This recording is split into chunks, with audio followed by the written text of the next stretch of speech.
Good morning, everybody. Hello, hello. What's going on?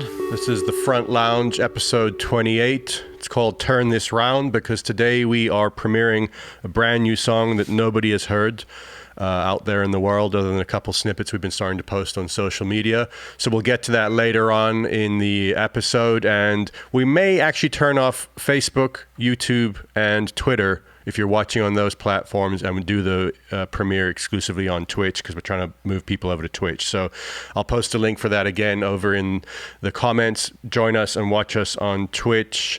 A couple other little bits of business, as every podcaster says at the beginning.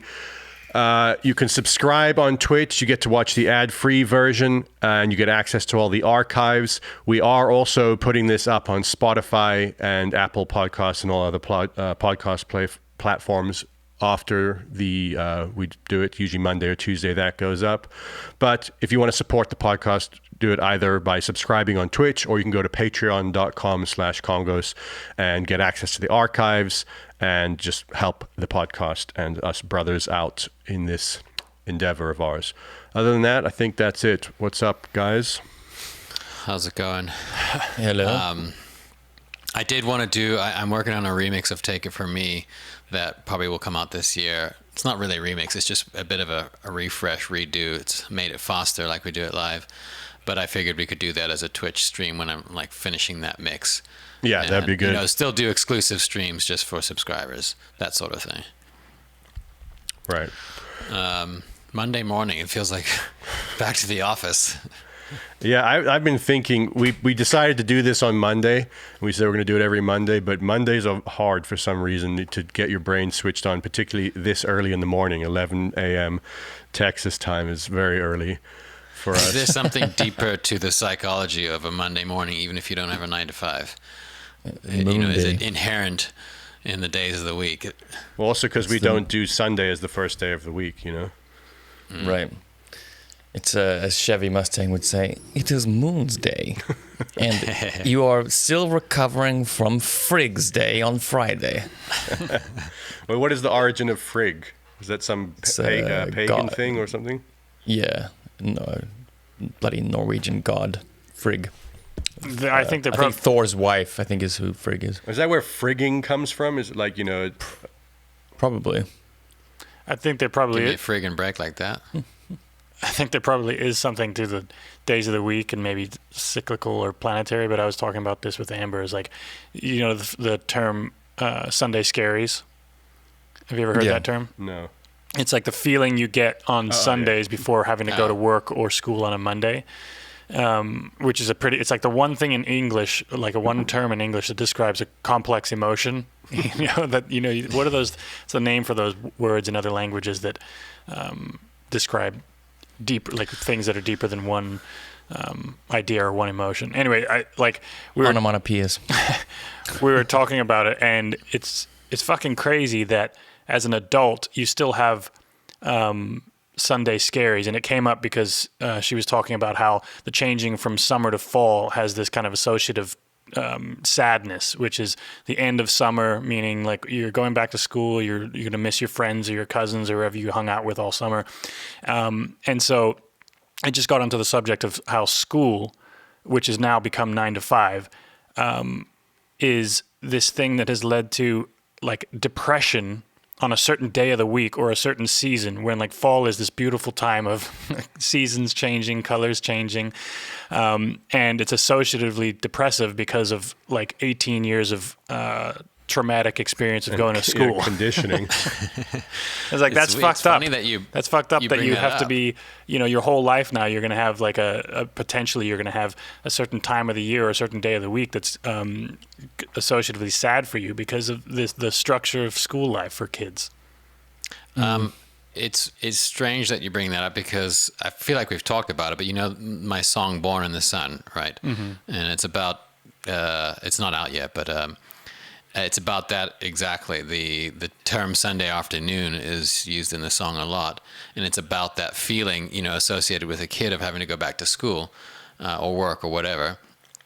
And, it was just swimming around my head, and I developed a theory which I don't know if I made it up or if I just heard it somewhere, that that feeling of Sunday afternoon is a microcosm of every mortal fear.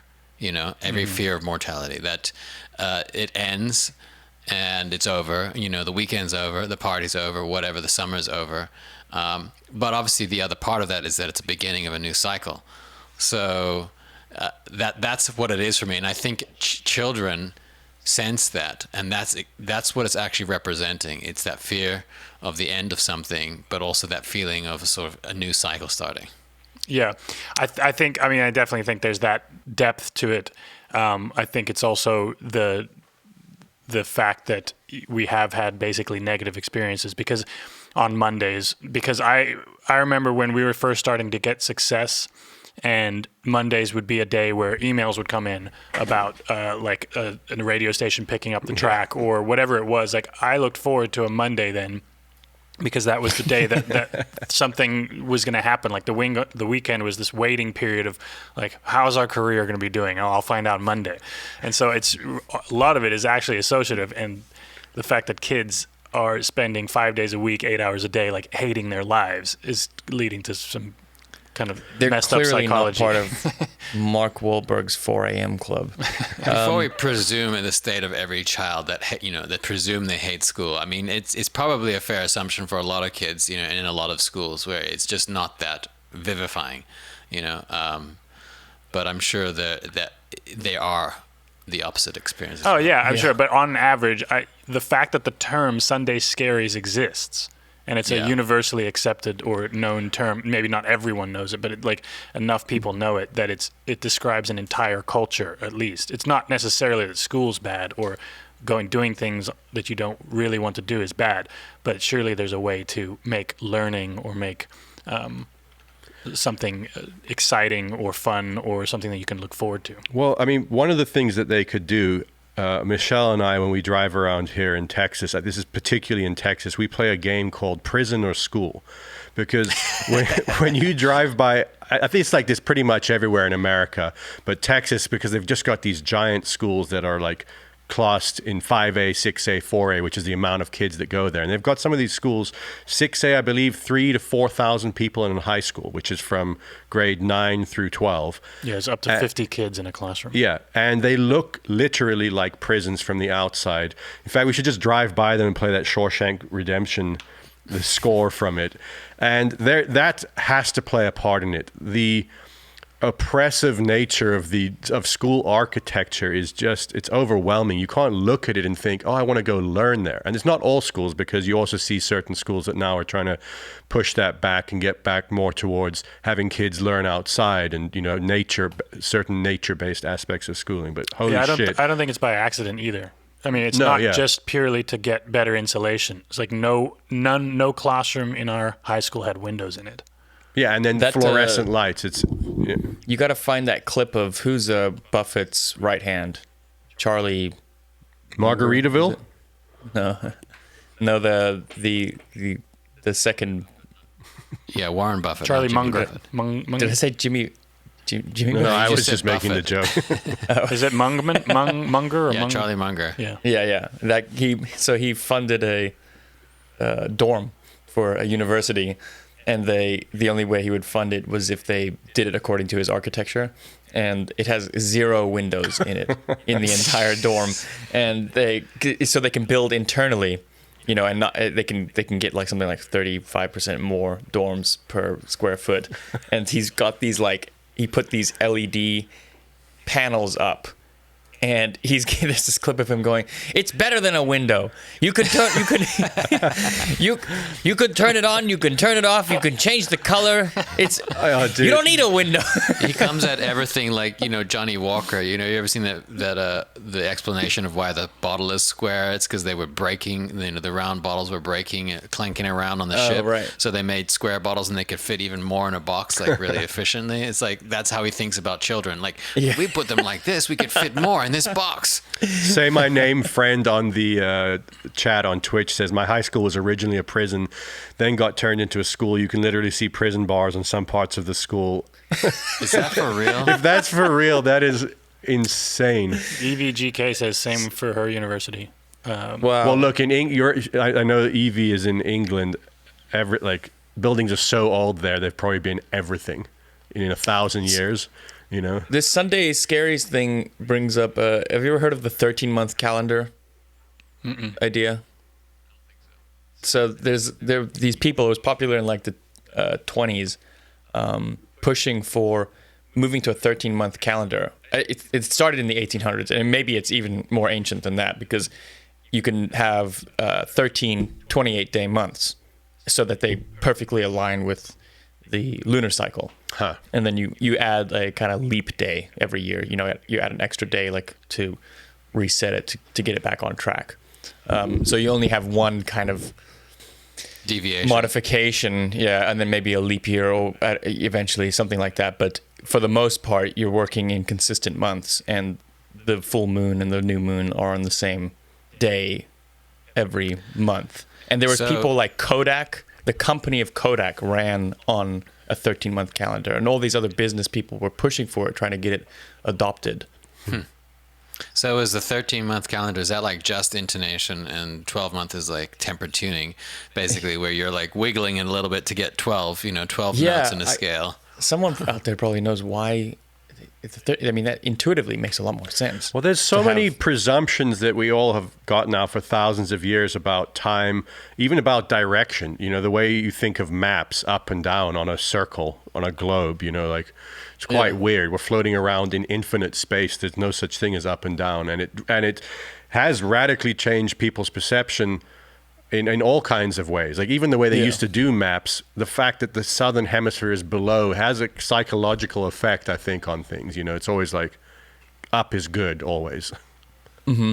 And well, there's got to be something below the flat Earth. It's Earth. this huge dominant country. Greenland is just this amazing empire, and Africa's just this medium-sized thing. They're really, and even the size of Africa in old maps was grossly shrunk down. It's still part of that's it's a still function wrong, of right? Yeah, Most yeah. maps. Yeah, but So I've part of seen that was adjusted political, maps. and then, I've seen adjusted maps that try to represent it better, because if you take the land masses you can fit, I think it's like all of Europe, most of America, Russia, all of that into Africa. I forget the exact ones, but you see them superimposed over Africa, and you just realize how gigantic that continent is.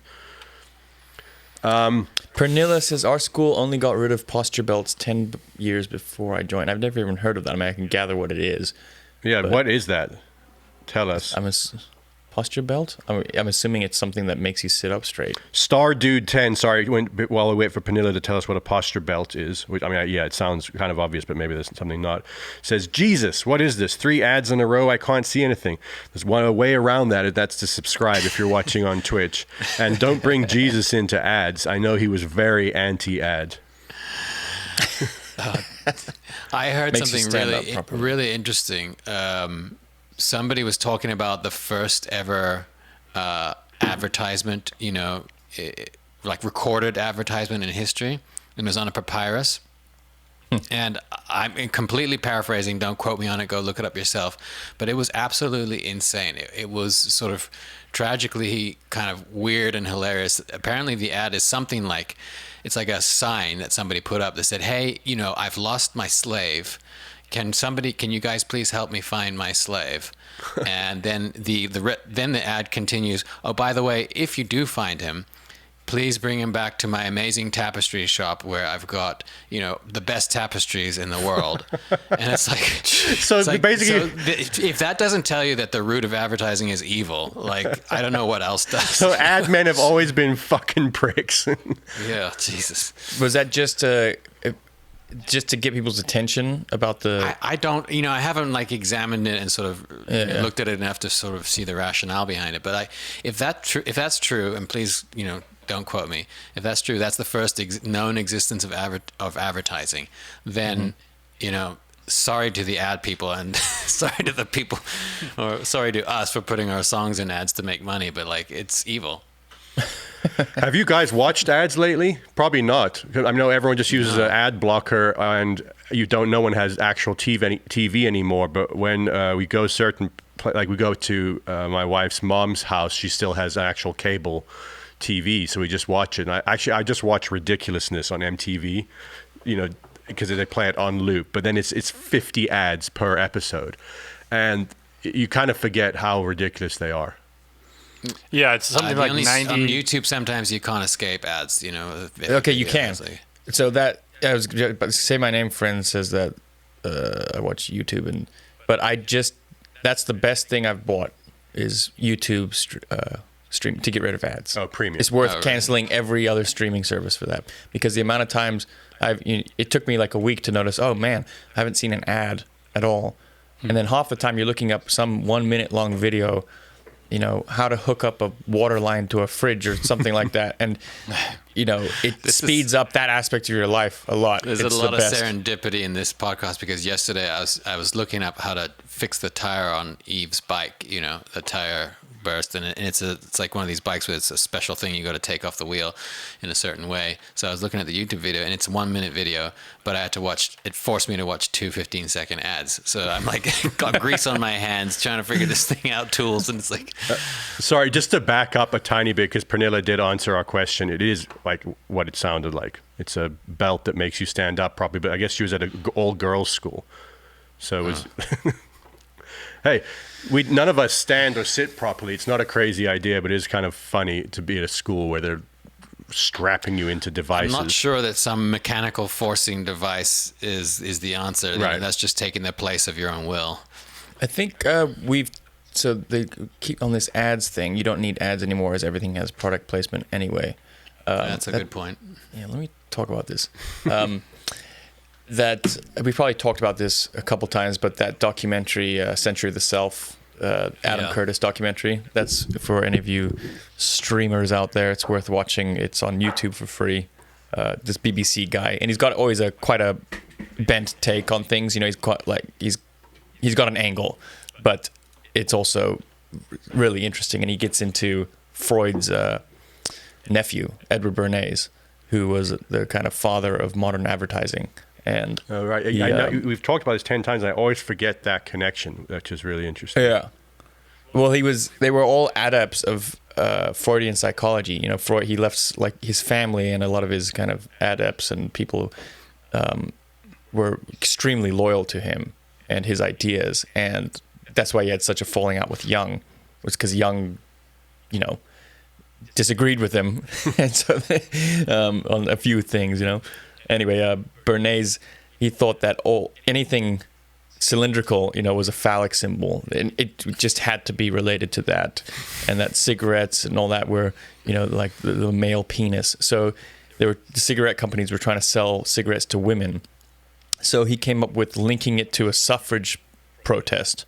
So they got 20 or 30 women to light cigarettes in the middle of a suffrage protest and call them torches of freedom.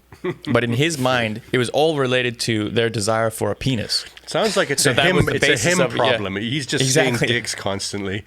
And then it goes into I think it was Freud's granddaughter became the head of psychoanalysis in the U.S. or worldwide. I don't know how that stuff is organized. She died a virgin. This person who leads psychoanalysis and is, setting kind of the tone for how to provide therapy for people based on the idea of sexual trauma and all of these sex problems and all this, everything, this obsession with all this stuff, dies a virgin. It's got to be. I mean, the it's a height little of bit like a psychosis. priest giving marriage advice. Like there's It's some. worse. Well, yeah, it's a little worse. There is To some. play devil's advocate, that if you had to kind of personally experience everything that's possible on this earth in order to give advice on it, no one would give advice. But I'm not defending Yeah. I don't think that's the madness. No, yeah, it's like physician heal thyself kind of thing sometimes, and then other times, well, if the physician's got a broken leg, he can still advise you on some other thing. yeah. It's Yeah, it's not related. But there are necessarily. certain things that I think are so require personal experience. There's certain things that you can't escape personal experience of them. I think to have an understanding of it. There's certain things you just cannot read or think about alone. Some things you can. I guess the more mechanical a thing is, the easier it would be to look at it from the outside and say, here's the problem. And I'm not saying that a priest couldn't help a marriage, because sometimes literally just someone sitting outside a marriage is able to help by seeing things that the couple's not seeing. But there is an experience of an intimate relationship between a man and a woman, or a man and a man, and like any two people that are intimately involved. You have to experience that, I think, to have an internal understanding of it a bit. Yeah, I for me, it's on the Freud thing. It's more just that there's such adherence to this one guy's opinion of psychological problems, and just the kind of confusion that can come out of that. The confusion that can come out of. Also, because they stack so often. Yeah. Traditions and the sciences, particularly the soft sciences, stack on one another, and you end up, 3 generations later, based on a completely false premise. Yeah, there's if you a remove great the base study, then all the attached studies fall apart. There's this guy, Richard Frankel. He wrote Man's Search for Meaning. It's an excellent book. He was a Holocaust survivor, and it's a lot of it's about his time in the camps. And he coined the term logotherapy, and it wasn't opposed to psychotherapy, but it was kind of different. And he has these anecdotes of people who were in psychotherapy coming to him, trying to resolve their issues, and they've been told that it was their mother's fault and all this kind of stuff. And a lot of his examples are like, well, what is making you upset? Just speak kind of casually, without any kind of analysis. And they'd say like, well, I don't like my job, and so he'd say, well, have you tried changing jobs? And they say, no. And my therapist says it's because my mom is controlling or whatever, and this kind of stuff. So then he said, well, you should try changing a job. And, like a lot of the problems resolve themselves out of a kind of direct approach, as opposed to disappearing down some analysis, Yeah. Is this a good segue to announce that our format is changing to advice column? Anyone could do one now, including Max from Eve 6. So I think, even though I really like he's actually good at it, and I think he's kind of doing it fairly sincerely. He seems like he's actually trying to help people. If you guys aren't aware, Max Collins from Eve 6 has got an advice column in a pretty big blog. I forget what the blog is, but he does a weekly advice column there. I think I saw on Twitter that they had to shut it down and they ran out of funding or something. I'm not sure, but it could be a little bummer. All right, here's a segue. News, events, important, gossip, stories, terrifying, concerning. This is the news. This is the news. This is the news. This is the news. Last week, Taylor Swift put out a new album. You guys saw that, right? I did. Yes, I haven't listened yet. I heard like 30 seconds of the single, a music video. Well, I guess there was some controversy because it was another boyfriend, like that. She's kind of hinting at someone that she broke up with. I think it was John Mayer, or there's some John Mayer controversy. I don't even know what it's about. It's boring, that kind of like it's getting all that shtick. But I listened to it a bit, and it's kind of, it's Taylor Swift. Everything's amazingly produced and performed, and it's like flawless. But it really, to me, did sound like she was like, all right, let's try and get that Billie Eilish vibe. Even in her vocal treatment and the kind of softness, way like Billie Eilish is always like close on the mic, like breathy sort of thing. That when Billie Eilish, not that she was the first to do it, but some of those early Billie Eilish records were really different and kind of stood out, and which obviously explains why she blew up so big. But this Taylor Swift album, to me, really just felt like weird. She's always like behind the trend, trying to catch on to what the new, young, hip, cool thing is. And it came across very, I don't know, disingenuous, I guess. Are there laws against like self-plagiarism? Like if you plagiarize yourself too much? Oh, then we'd all be in shit for that, because I've written like the same song 10 times over. I'm going to take a very moderate opinion on it without having listened to it, other than a bit of the single. But what I did get from the single was, that it was very self-referential, that she's in such a position, stadium act, where pretty much everyone on the planet knows her name, that she's trying to walk a line of trying to relate to her audience who have no fucking clue how to relate to her, and at the same time, set herself above and speak about what speaks to her, her problems, her issues of being mega famous and all that. And I don't know.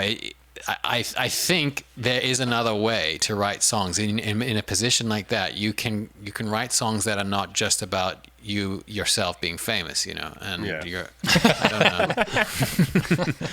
Don't you hate it when you spill nacho cheese on your outfit before the Met Gala? Well, the first key to being relatable to your audience, I think, is to not think about the idea of trying to relate to your audience, because you're immediately putting yourself in a position of relating to an audience. And the thing that would make you relatable is just talking from yourself and not thinking that someone, like, you have millions of people watching and listening to you. And I get that it would be hard for her to do because she is such a gigantic star that her entire life is permeated by that. But if it happens to us, even when we try to think and try to, like, how can we relate, or how could we click with the crowd that liked that song, you start writing from a incorrect position generally. But it fucking works. There's a balance because it really works. This is I always She's come really back gonna to do listening something one to. day. I just always listen to country music for this, and like I've talked about it again and again on this podcast. But listening to the pandering coming from modern country music is just, it's one of the most amazing, transparent things that actually works. It sells records, and it's like the most degrading, pandering lyrics you can ever think of. No, of course it works. I mean, all kinds of things work. The audience can be, quote, abused. A lot of people, they do that. There's entire genres of films and comedy. Like, go to a comedy club, and there's a good portion of the audience that loves to just be ripped apart. There's all kinds of things that work with an audience.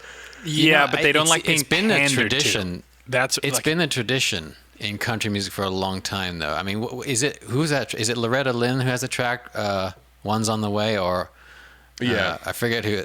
It's this song about, I think it's from like the 50s or 60s. Like maybe Raquel Welch is like on her yacht, and she's having a great time. But here in Topeka, Kansas, I got, one toddler crying, one's running around, one wants a cookie, and one's on the way. And it's like it's packaged pandering for, middle America audience, but it seemed to me to at least have a little bit of sort of self-awareness and charm and sincerity. Well, it's like that song "Coal Miner's Daughter." If you listen to it cynically, it's the most pandering song ever. Like, Daddy always made sure there was food on the table. Like, we grew up poor, all that.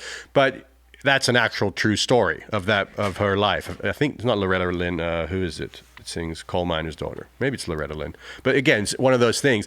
A lot of those, I think, were true stories. They were writing their experiences. What everyone, I think, finds unappealing, except they don't, because it's really huge and popular, is when it's clearly just made up and geared towards the audience.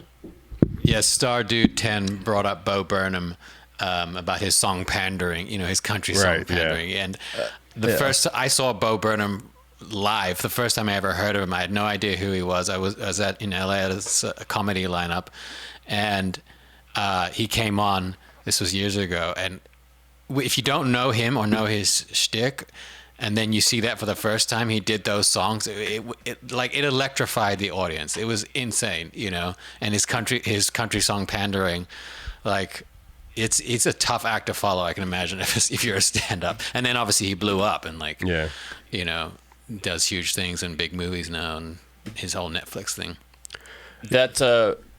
I've been listening to a lot of Jerry Lee Lewis when he got into his country period, and he's amazing. And he's kind of the opposite of pandering. He's like honest about everything. Like, he's got a opening line for one track is like, it goes, "It all began the day my conscience died." That's his opening line to his song, and it's about cheating. He's like, "I'm cheating on my wife," and that's the only place I feel at home is this place away with whatever, that kind of. I don't know if he wrote that song, but he's the exact opposite of pandering. I feel like he's just straight up honest about everything. Are we seeing two Dylans for a reason? Or? Oh, maybe. Might have hit the wrong button. I wanted to start doing a little segment. I don't know what we'll call it, like good or bad or maybe both. So my thought was, everyone likes talking shit about things, us particularly, but I thought we should try and balance it basically. So the idea is each week we're going to find one or two good things from the internet, particularly from social media, accounts that I think are, it's obviously opinion, that we think are really good, and then an account or two that are really bad, or don't have to be bad. I don't mean evil, just like what are they doing, sort of thing. So Jesse had the good one, or Jesse and Danny had some good recommendations this week. Jesse, yours was this guy Rainmaker 1973, or it's an account. I don't know who. It's not really like a personal it's a Twitter thing. account, and he just basically reposts really interesting videos or pictures or science stuff, but it's basically without fail, it's like very interesting stuff, or sort of science eye candy kind of stuff. Can you pull it up on your screen? Yeah, just give me a second. I retweet it sometimes from our account. I didn't get a chance to pull this up. He's a really good aggregator of interesting stuff. Cool. Let me just screen. I think that's his handle, his name on Twitter.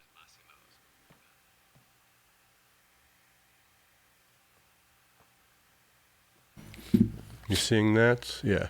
Yeah, looks really low res to me, but I don't know if that's going out low res on the stream. Yeah. So Massimo, it's at Rainmaker 1973. Yeah. If you just scroll down and check out a picture or a video too. A lot of nature-based stuff, that's always interesting.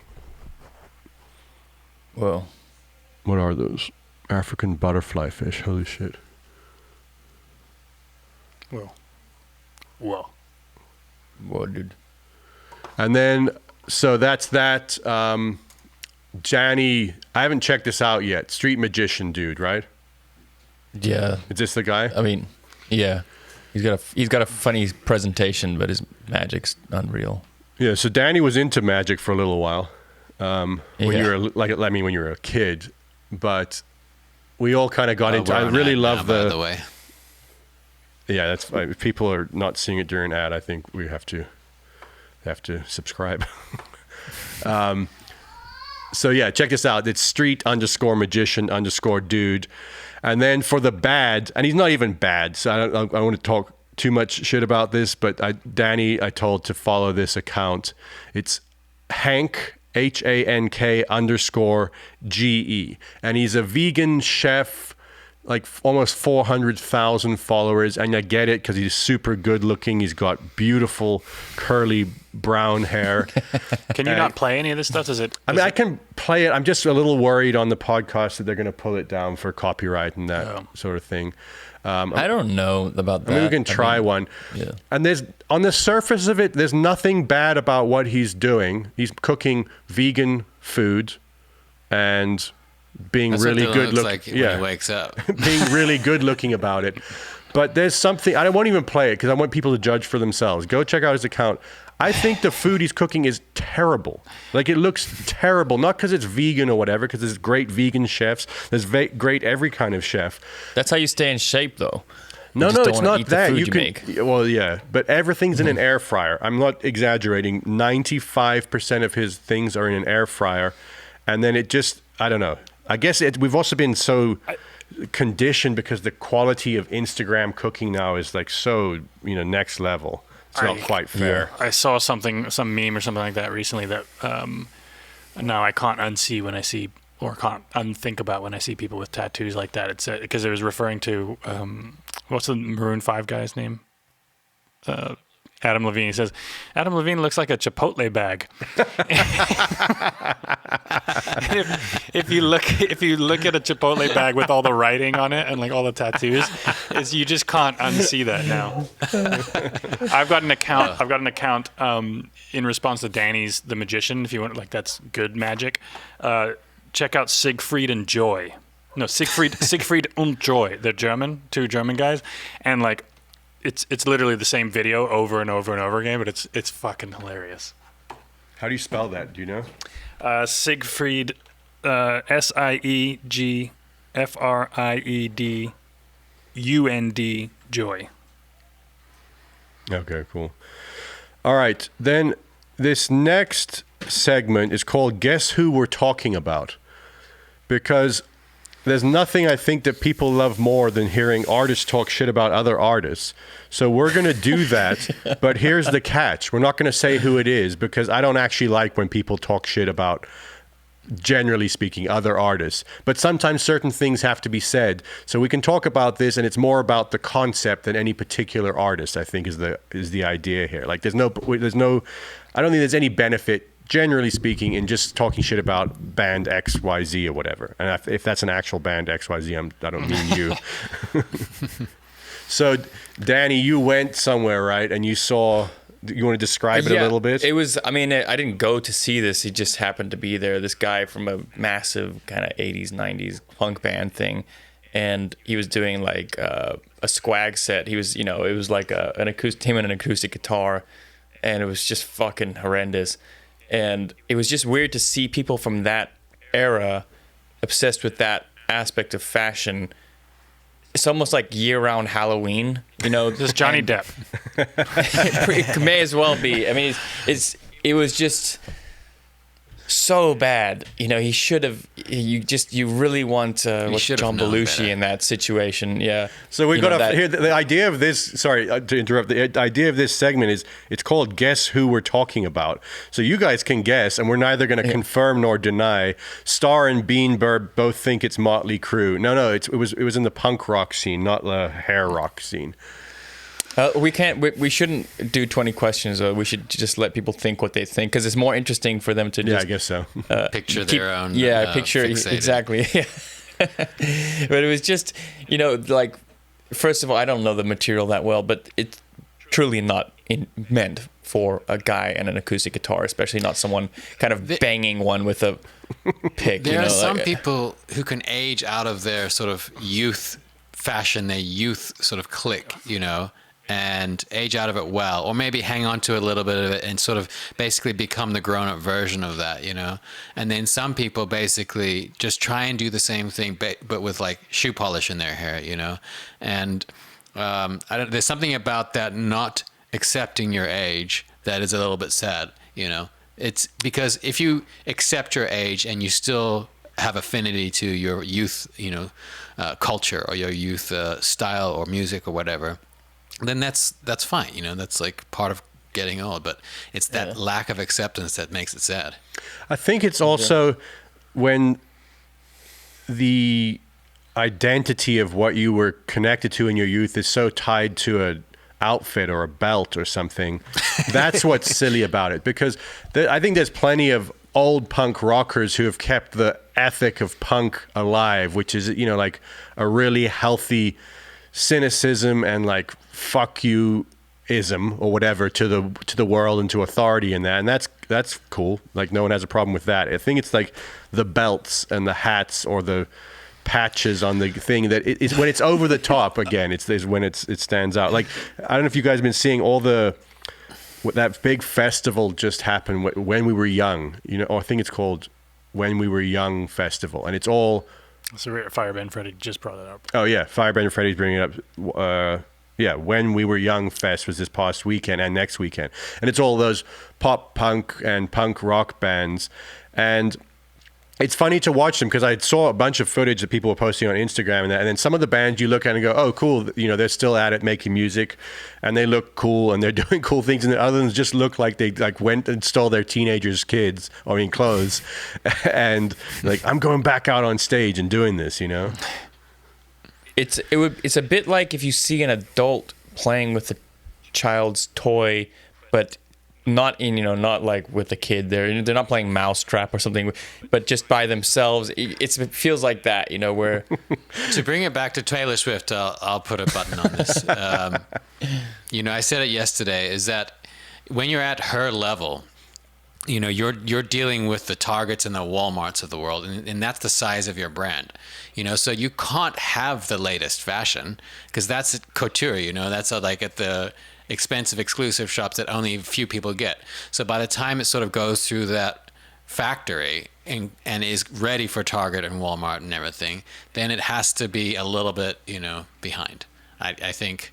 Yeah, well, no, it's not so much the fashion with the Taylor Swift thing. It's more the music. Is that, to me, Yeah, I'm very talking about the often. music. No, well, yeah, I guess so. Like, she's just playing to as broad as possible, and as broad can't be on the edge. But there are artists who are on the edge and have consistently been on the edge, and been as popular. I think there are people that have managed to do both.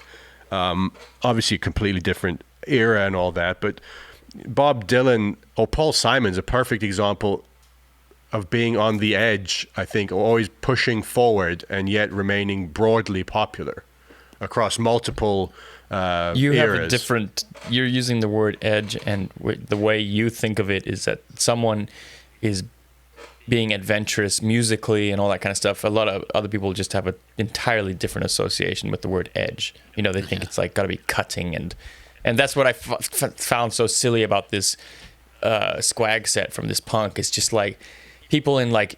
You look at all the imagery and it's like skulls and, this guy, motorbikes and, Doc Martens, and you cut your jeans off and it's all these old guys still dressing this way. It's just Halloween for them. It's just look at fucking me. Halloween. Their entire life is Halloween.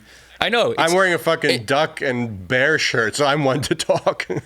If the music and the performance was good, everything else would be completely insignificant and would work. All fashion and anything like that, any kind of style like that can be made to work if there was an ounce of substance somewhere. Right. Substance overcomes everything, because you go look at old Miles Davis.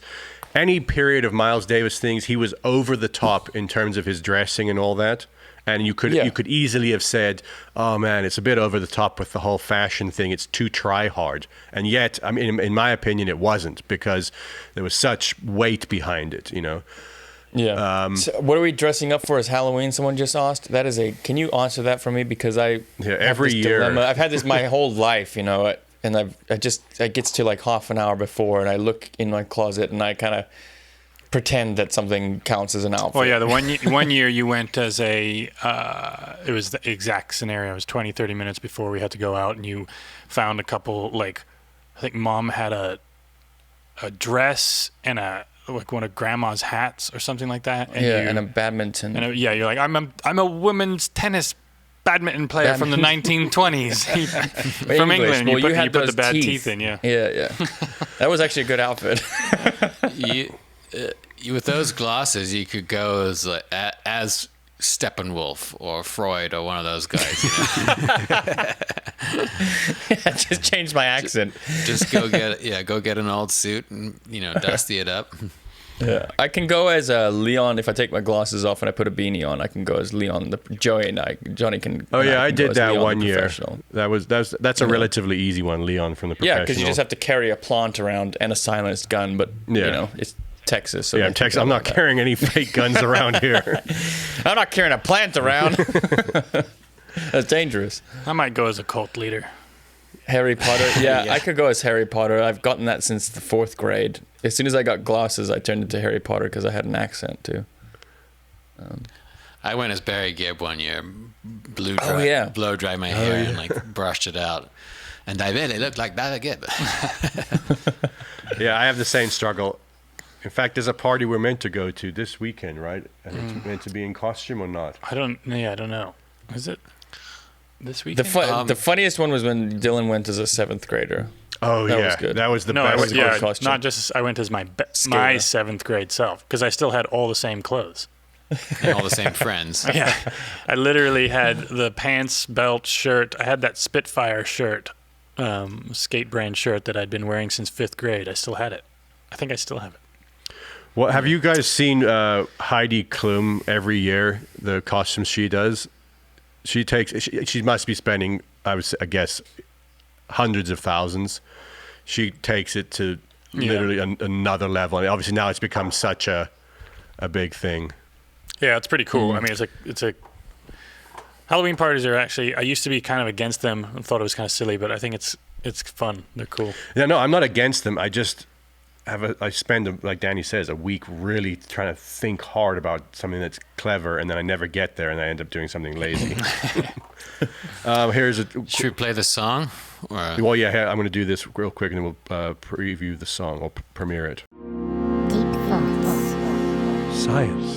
Deep thoughts. Religion. Music. Deep thoughts. Physics. Artificial intelligence. NPR. Neil deGrasse Tyson. Deep thoughts. PR is the funniest line in that. Yeah. We don't have any deep thoughts this week, but what we are going to do is premiere the brand new song. Comes out this Friday, probably Thursday at midnight, I would guess. It's called Turn This Round. Well, let's not talk about it. I'll just play it. Let's cut off Facebook and YouTube and everywhere. Oh, yeah. Let's do that. Hey, Facebook, YouTube. Give them a minute to get over. If you're watching on Facebook or YouTube, we're going to shut you down right now. Join us on Twitch. I'll post the link one more time.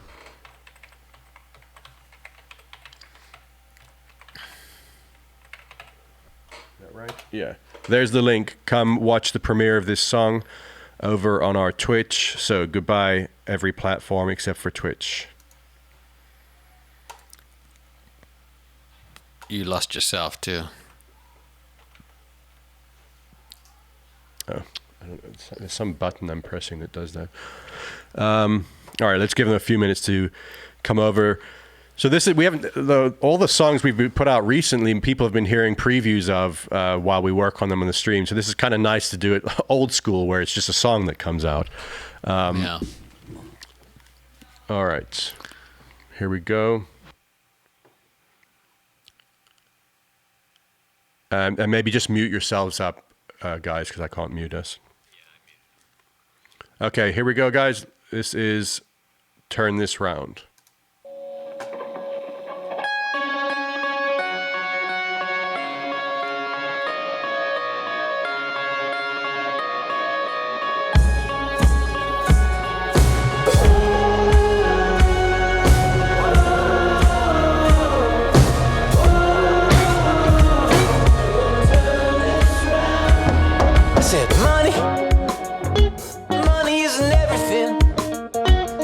Said, honey, it isn't even something. I've been looking for a place to go that'll let me in, but now I'm feeling kinda low, out of place in my own skin.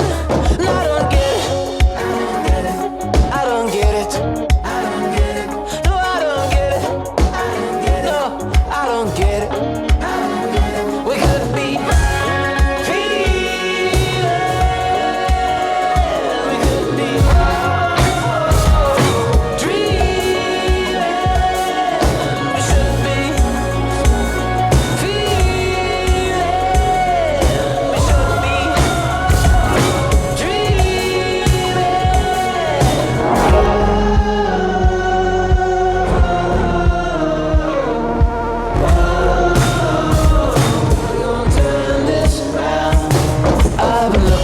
place to go that'll let me in, but now I'm feeling kinda low, out of place in my own skin. I've been looking for a place to go that'll let me in, but now I'm feeling kinda low, out of place in my own skin. And I don't get it, I don't get it, no, I don't get it, no, I don't get it. We could be feeling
There it is. What's it about, man?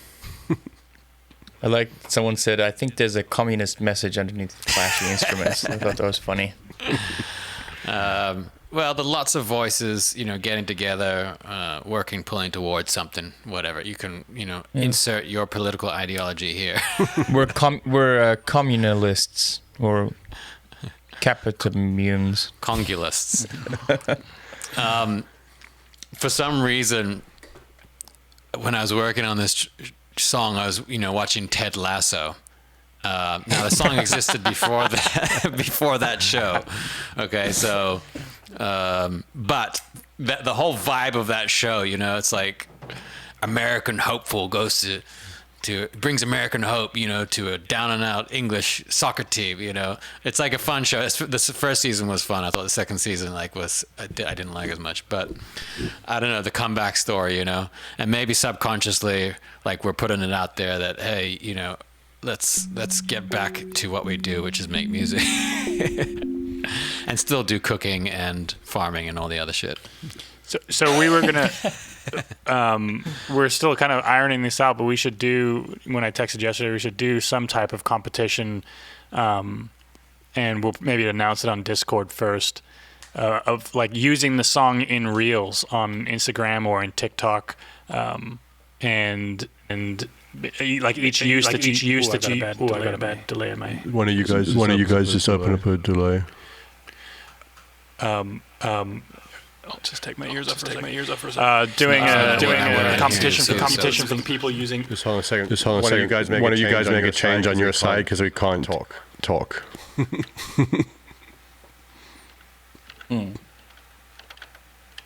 Massive echo. I heard one of you guys click and then it started. It's gone now. Oh, sorry, that was me. I have no idea how that happened. Yeah, so we'll do some type of competition where if you use the song in a reel or on TikTok, you can be entered in to win some merch from the merch store or something like that. So we haven't really ironed out the details of it, but keep that in mind as the song comes out Friday. Maybe think of how you might post something to social media using like specific parts of the song. I don't get it, or turn this round, or we could be feeling, could be dreaming, that type of thing. Yeah. Yeah, so I mean, it might be easier once the song is in the system, right? Because then you can pull it from Instagram or from TikTok to like use the actual song. There's no point in us putting an MP3 up there for them to use or something like that. You want them to use the actual song in this social media platform of your choice. Let's come up with a more detailed pitch on that, and put it out there with an echo. Well, yeah, just join us on Discord, and we'll announce details of that in there soon this week. I missed a great opportunity when all those echoes were happening.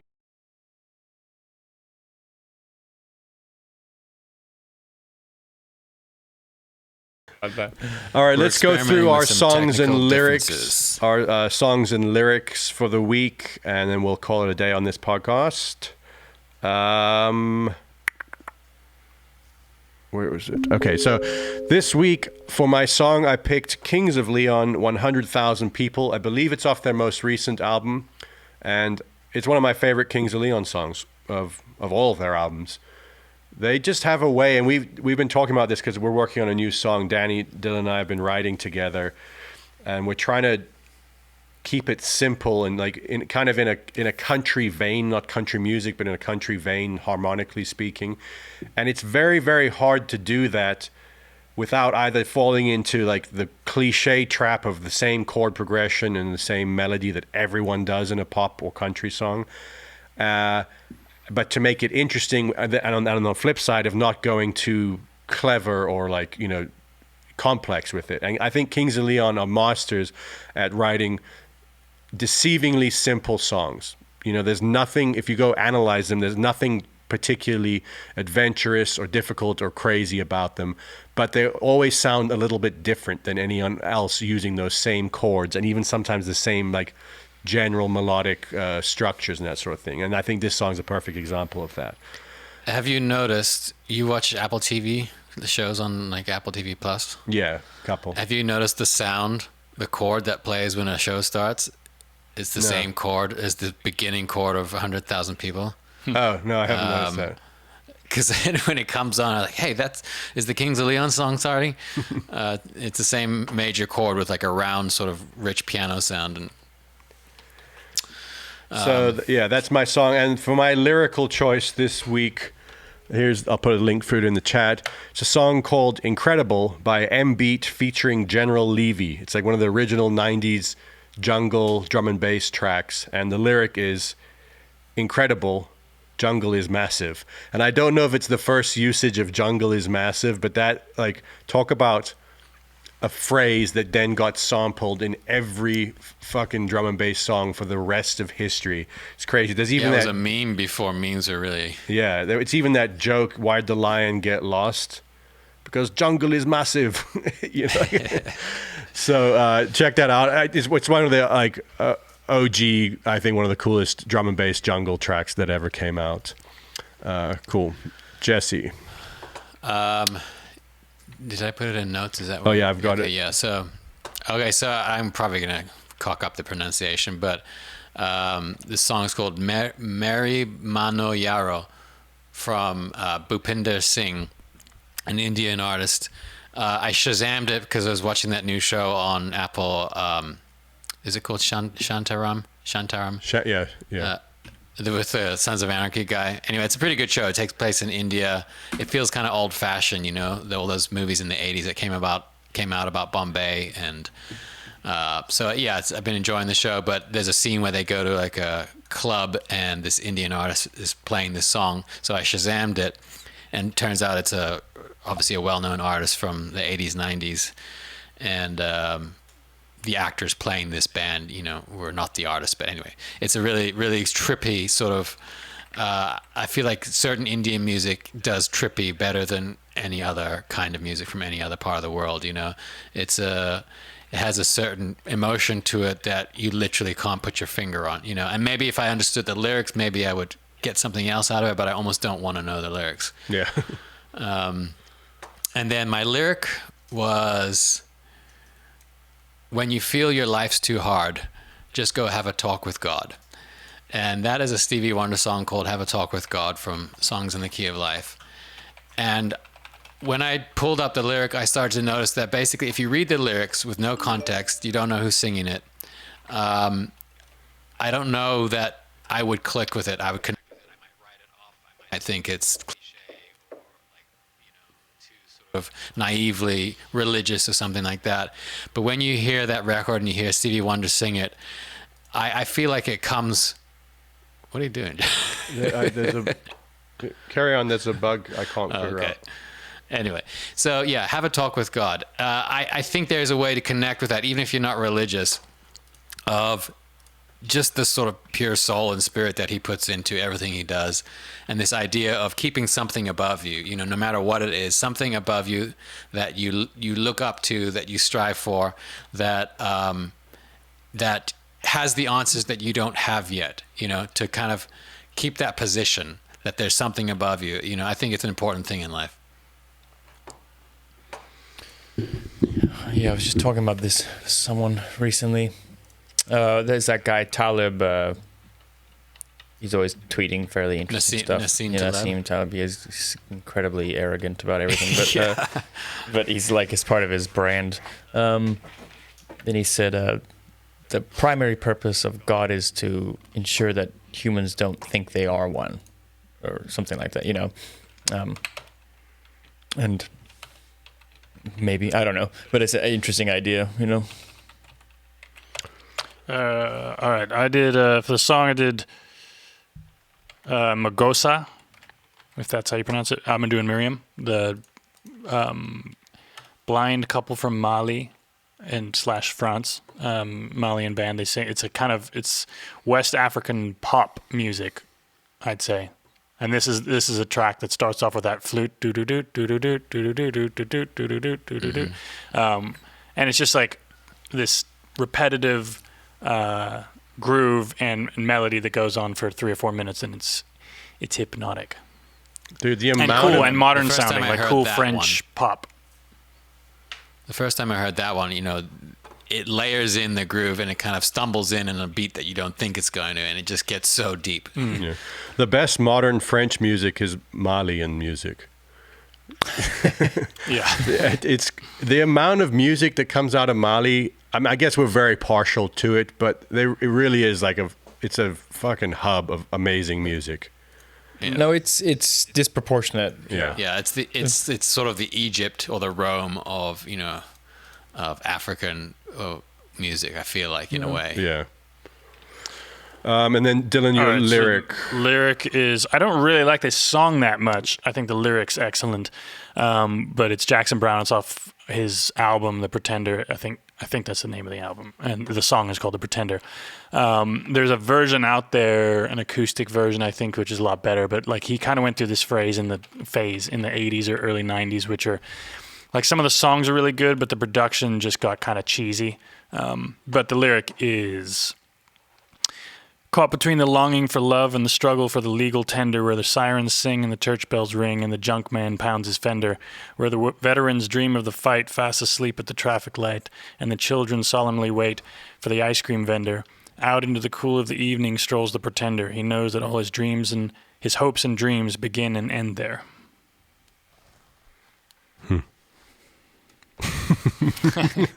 That should be always our response to. Well, I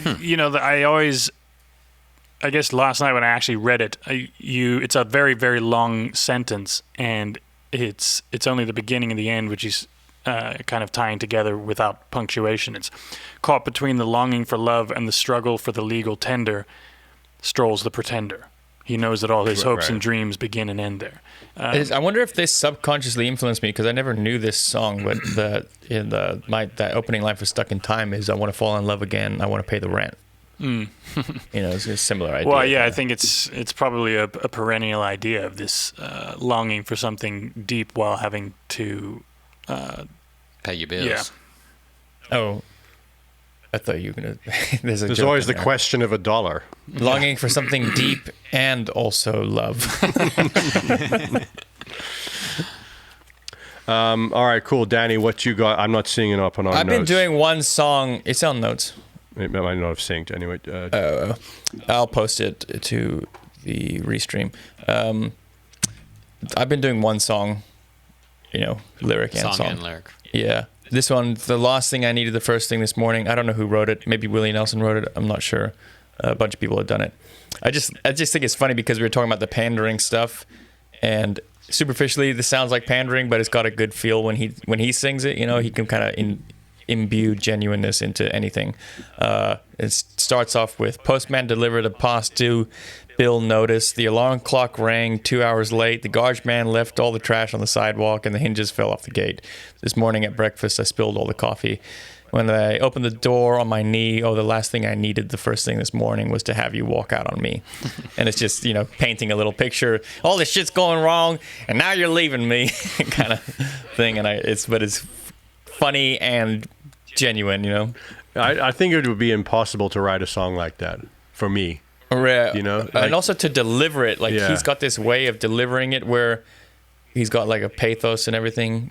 See, that's like not the pandering I'm talking about, that's like, I don't know, everyone has experienced something like that in their life, unless they were literally born with a silver spoon in their mouth, and then or just having everything go wrong in a day, and it just kind of sums that up.